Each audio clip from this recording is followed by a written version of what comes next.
menjelaskan sifat-sifat cahaya.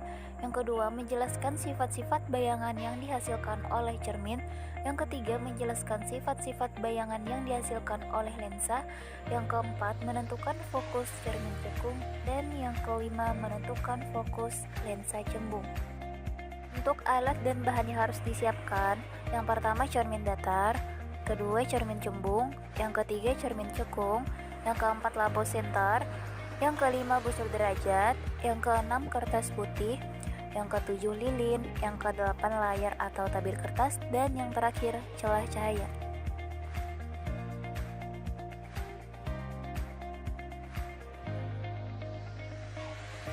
Untuk cara kerjanya, yang pertama, susunlah lampu senter dan celah cahaya di depan cermin datar seperti gambar 7.1. 2. Nyalakanlah lampu senter dan amati dengan baik jalannya berkas cahaya pada saat sebelum dan sesudah mengenai cermin datar. 3. Gambarkanlah jalannya berkas sinar pada langkah 2 sehingga tampak sudut dan sudut pantulnya. 4. Ukurlah besar sudut datang atau I dan besar sudut pantul tersebut atau R. 5.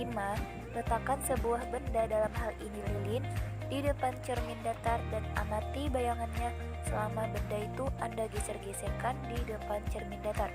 6. Catatlah bagaimana sifat-sifat bayangan yang dibentuk oleh cermin datar tersebut. Jadi kesimpulannya, untuk percobaan pemantulan cahaya pada cermin datar merupakan cermin yang bentuk permukaannya datar. Cermin ini akan memantulkan berkas-berkas yang sejajar dengan cahaya yang datang. Sifat bayangan pada cermin datar adalah tegak, maya, atau semu, dan sama besar.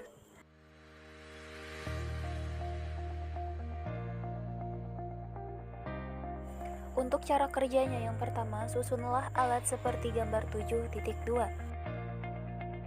2. Nyalakanlah lilin dan amati dengan baik jalannya berkas cahaya pada saat sebelum dan sesudah mengenai cermin cembung. 3. Gambarkanlah jalannya berkas sinar pada langkah 2 sehingga nampak sudut datang dan sudut pantulnya serta bayangan yang terbentuk. 4. Catatlah bagaimana sifat-sifat bayangan yang dibentuk oleh cermin cembung tersebut.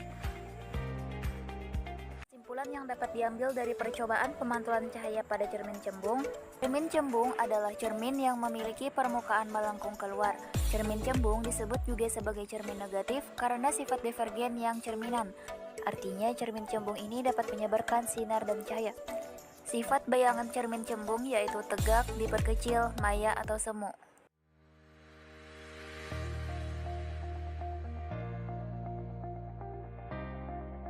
Untuk cara kerjanya, yang pertama, susunlah alat seperti gambar 7.3. 2. Nyalakanlah lilin dan amati dengan baik jalannya berkas cahaya pada saat sebelum dan sesudah mengenai cermin cekung. 3. Gambarkanlah jalannya berkas sinar pada langkah 2 sehingga tampak sudut datang dan sudut pantulnya serta bayangan yang terbentuk.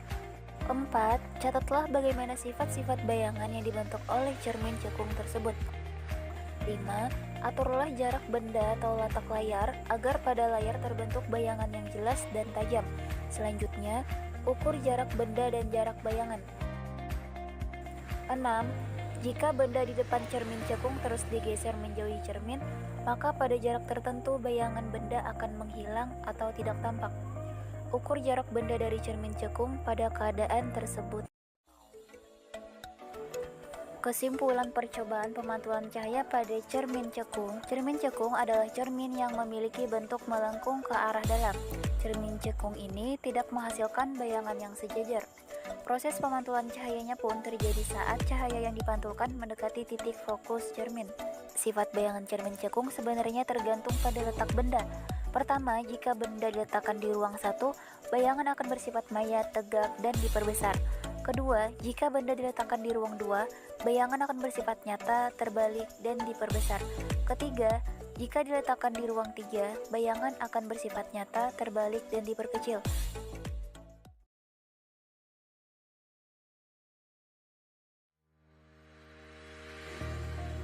Untuk alat dan bahan yang harus disiapkan, yang pertama lampu senter, yang kedua celah cahaya, yang ketiga gelas, yang keempat air, yang kelima kertas putih, yang keenam busur derajat, yang ketujuh lensa cembung, yang kedelapan lensa cekung, yang kesembilan layar atau tabir kertas, yang ke-10 lilin, dan yang terakhir penggaris panjang 100 cm.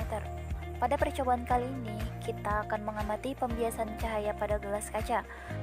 Untuk cara kerjanya, yang pertama, susunlah lampu senter, celah cahaya, dan gelas yang diisi oleh air.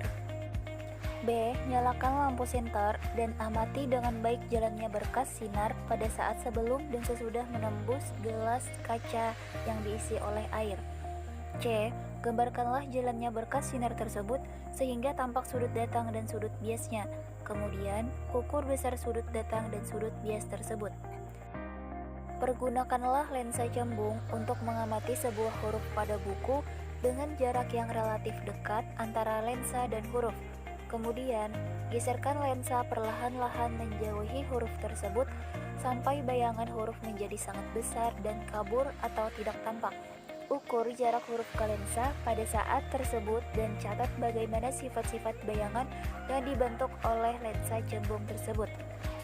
Pembiasan merupakan peristiwa pembelokan arah sinar atau cahaya yang melalui dua atau lebih medium yang berbeda kerapatan optiknya. Gelas kaca yang berisi air dapat digunakan untuk mengamati jalannya sinar yang mengalami pembiasan. Jika seberkas cahaya datang pada salah satu sisi gelas kaca berisi air, maka sinar ini di dalam kaca akan dibiaskan dan akhirnya di bagian tepi cahaya putih terlihat ada warna pelangi. Air di dalam gelas kaca bertindak seperti prisma dan memisahkan cahaya putih menjadi warna-warna komponennya, yang mana bisa kita lihat di layar atau tabir kertas. Jika dilihat dengan seksama, muncul warna pelangi di bagian tepi cahaya yang nampak putih. Ada warna pelangi yaitu merah, jingga, kuning, hijau, biru, nila, dan ungu.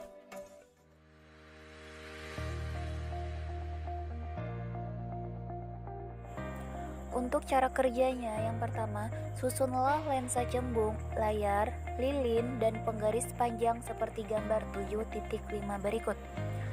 B. Atur letak lilin dan lensa cembung agar diperoleh bayangannya lilin paling tajam pada tabir. Ukur jarak benda dan jarak bayangan, dan catat sifat-sifat bayangan yang dibentuk lensa cembung tersebut. C. Pergunakanlah sebuah lensa cekung untuk mengamati huruf pada buku Anda dengan jarak yang relatif dekat.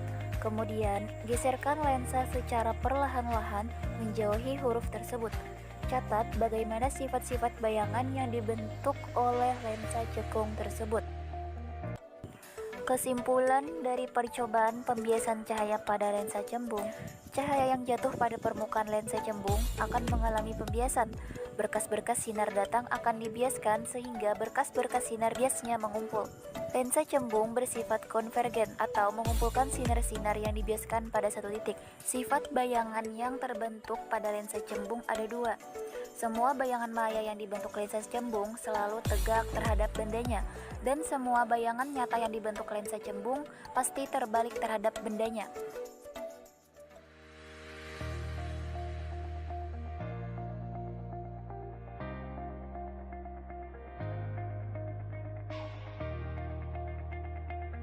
Untuk alat dan bahan yang harus disiapkan, yang pertama compact disc atau CD, yang kedua senter atau flash HP, yang ketiga mangkok, dan yang terakhir air.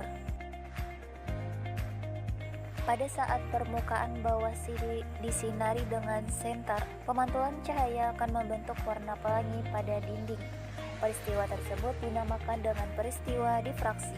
Difraksi adalah peristiwa pelenturan gelombang cahaya ketika melewati suatu celah sempit sehingga gelombang cahaya tampak melebar pada tepi celah.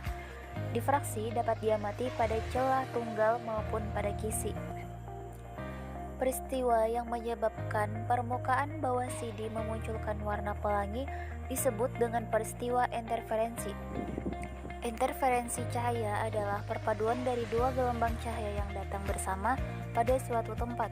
Jika kedua gelombang cahaya bersifat koheren atau frekuensi dan amplitudo sama serta beda fase tetap, maka akan menghasilkan pola yang teratur sebagai garis terang atau interferensi maksimum dan garis gelap atau interferensi minimum.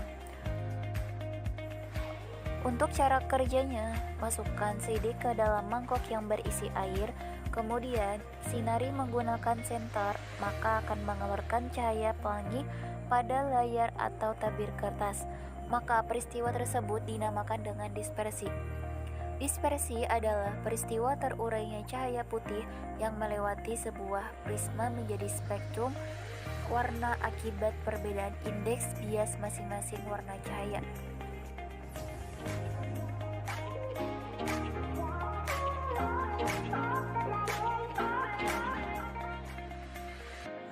Untuk tujuannya, yang pertama, menentukan jarak titik api atau F lensa cembung.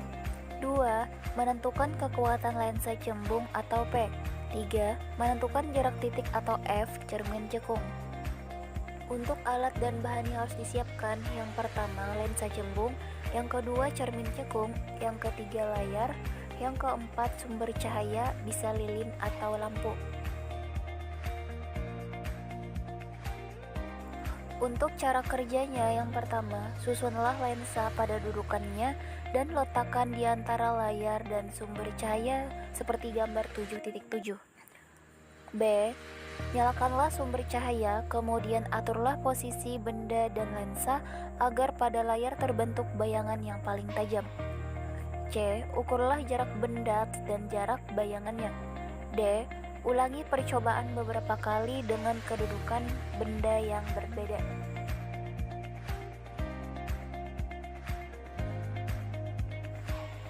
Cara kerjanya, yang pertama, susunlah alat seperti gambar 7.8. B. Nyalakanlah sumber cahaya dan aturlah kedudukan benda dan layar agar pada layar terbentuk bayangan paling tajam. C. Ukurlah jarak benda dan jarak bayangannya. D. Ulangi percobaan beberapa kali dengan kedudukan benda yang berbeda. Jadi kesimpulan yang dapat diambil dari percobaan lensa cembung dan cermin cekung yaitu kekuatan lensa berbanding terbalik dengan jarak fokusnya. Jika jarak fokus lensa besar, maka kekuatan lensanya kecil. Sedangkan jika jarak fokusnya kecil, maka kekuatan lensanya besar. Cara menentukan jarak titik api atau F dapat ditentukan dari hubungan 1/F sama dengan 1/S ditambah 1/S aksen. Sedangkan keakuratan lensa atau P dinyatakan dengan P sama dengan 1/F. Lensa cembung merupakan lensa positif karena sifatnya memfokuskan cahaya yang datang padanya, sehingga sifat-sifat bayangan benda yang dibentuk oleh lensa cembung sama dengan cermin cekung. Berdasarkan praktikum yang sudah dilakukan, maka dapat dikatakan bahwa sifat bayangan yang dibentuk lensa cembung dan cermin cekung tergantung letak benda berada pada ruang.